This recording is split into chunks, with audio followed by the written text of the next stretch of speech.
Hello students, it's our English worksheet number 3 for class 7 scheduled to be done on 21st September 2020.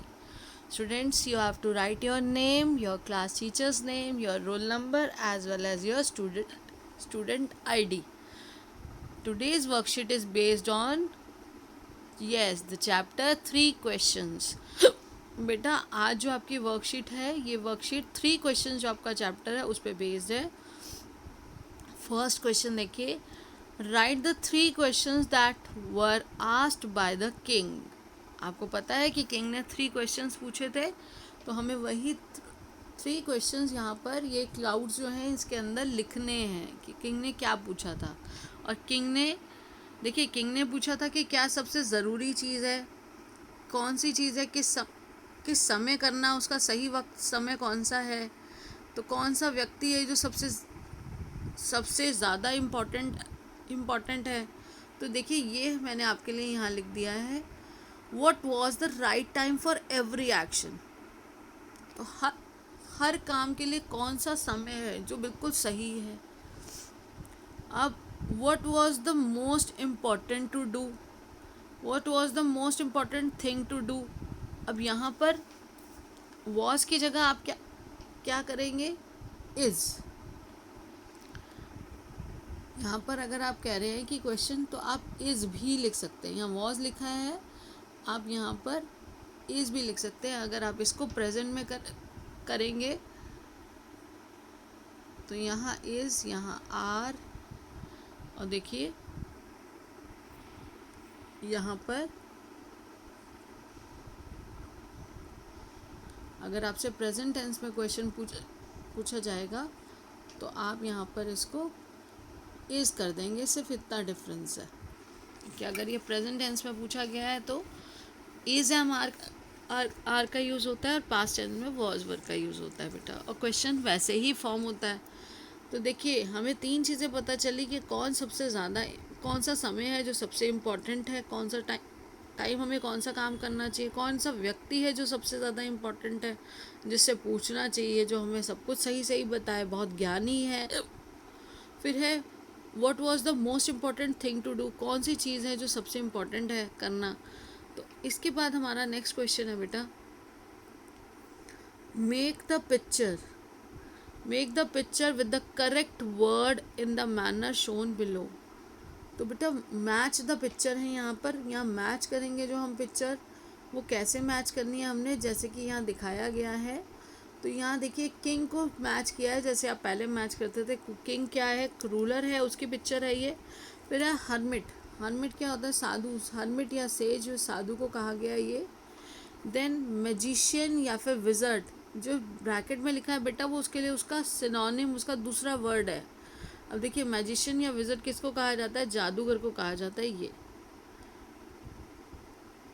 Now the next question number 3 is choose the correct answer and right the column in the column below. तो बेटा देखिए आपको right answer इसमें से choose करना है. अब यहाँ पे जब एक चीज़ के बारे में, dash was the right time for every action, तो right time for every action के लिए व्हाट, क्या, कौन सा टाइम था. व्हाट वॉज द, हु किसके लिए, किसी पर्सन के लिए पूछा जाता है, और हु तो क्या होता है, कौन. तो यहाँ पर क्या हमें कौन सा सही समय है, हमें सही समय बताना है. तो what was the right time for every action. अब है dash were the most important necessary people, यहाँ ह्यूमन बींग्स यहाँ पूछा गया है. तो हु, वही जो हम अभी बात कर रहे थे कि जहाँ ह्यूमन बींग्स के लिए आपसे पूछा जा रहा है कौन, तो who were the most necessary people.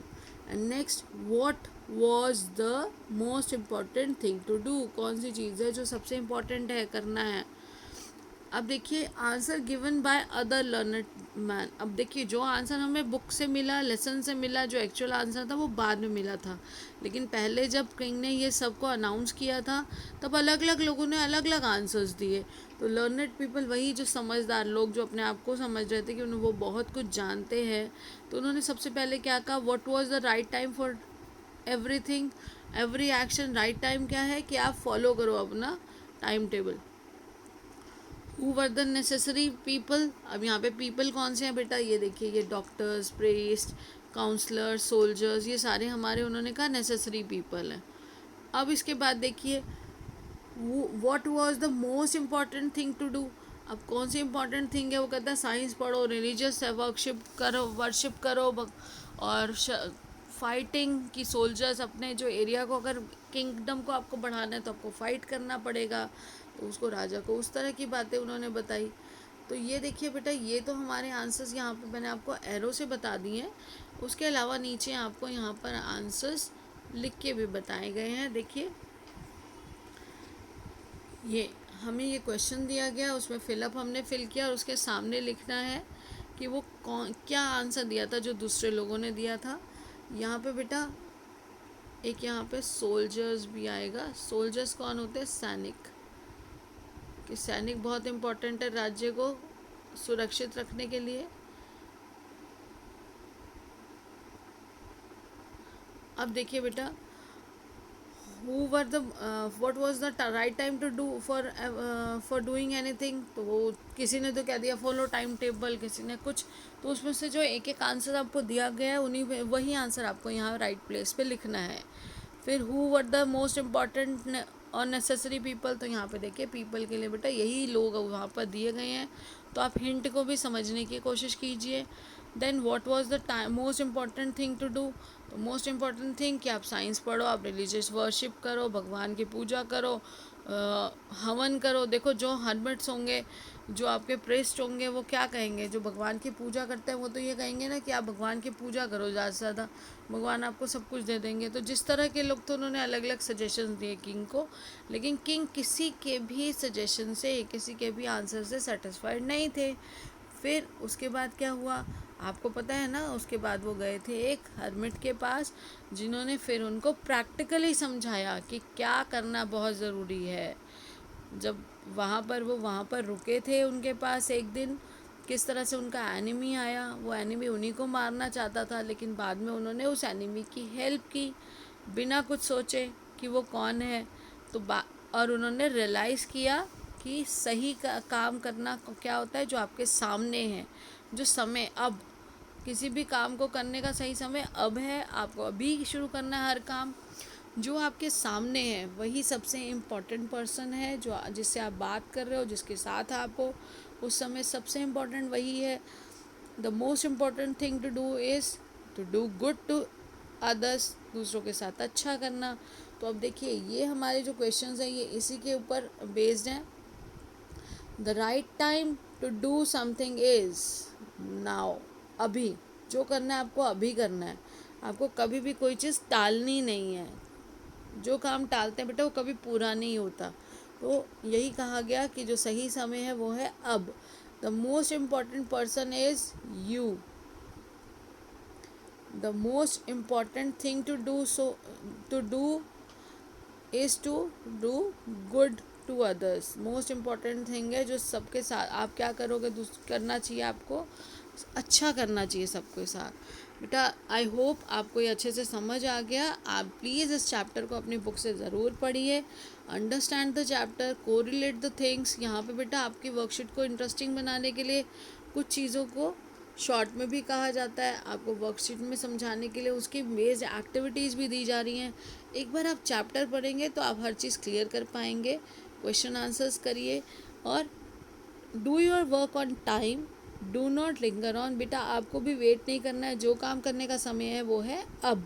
तो इन बातों से हमें सीख कर अच्छे से इन, देखिए वैल्यू बेस्ड होते हैं हमारे जो चैप्टर्स होते हैं, और ये तीनों ही आंसर हम सब के लिए भी एप्लीकेबल है कि हम जो काम कर रहे हैं वो हमें अभी करना है, उसको करने का सही समय क्या है अब, उसे टालना नहीं है।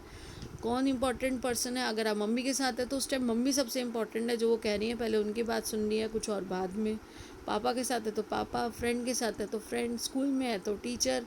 तो जहाँ पर आप हैं उस समय वो इम्पॉर्टेंट है जो इंस्ट्रक्शन आपको दिया जा रहा है, आप जिनके साथ हैं। तो प्रेजेंट इज़ इम्पॉर्टेंट। और उसके अलावा आपसे पूछा गया कि क्या करना चाहिए, कौन सा इम्पोर्टेंट काम है, तो वो काम जिसमें सबका भला हो, जो सबके लिए अच्छा हो, किसी को नुकसान ना पहुंचाए, वो करना सबसे ज़रूरी है। तो आप अच्छे से पढ़िए बेटा, बुक से भी पढ़िए, मैंने आपको समराइज़ भी कर दिया वर्कशीट के साथ साथ.